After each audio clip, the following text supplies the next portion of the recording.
ามมุม ABC 3 แผ่นซึ่งรัศมีแม่น30 ซน 20 ซน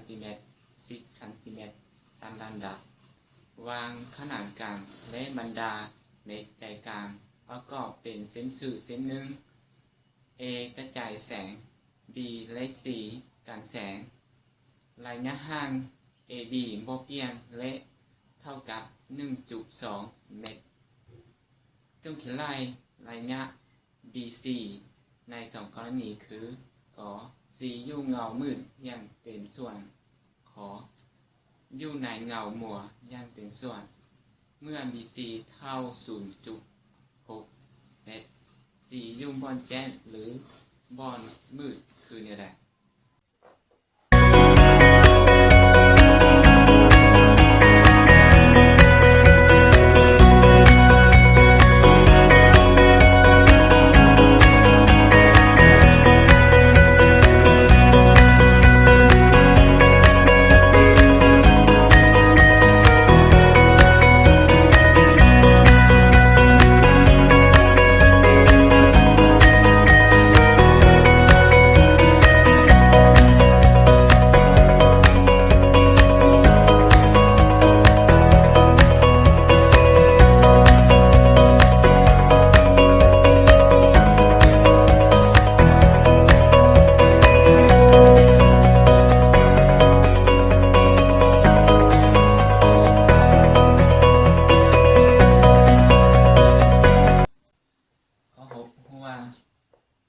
A เท่า30 ซน B เท่า20 ซน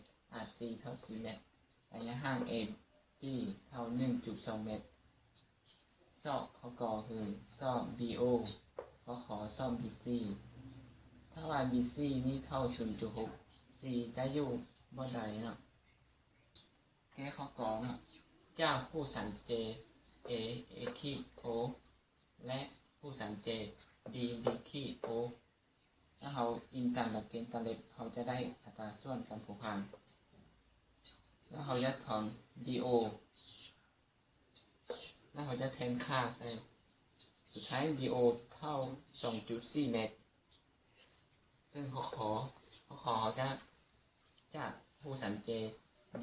ขีด O C ขีด O แล้วเขาจะอินตามหลักเกณฑ์ตาเล็กเขาจะได้อัตราส่วนการผูกพันถ้าเขาจะถอน CO แล้วแทนค่า CO เท่า 1.2 เมตรซึ่งเขามี OB เท่ากับ BC บวกให้ CO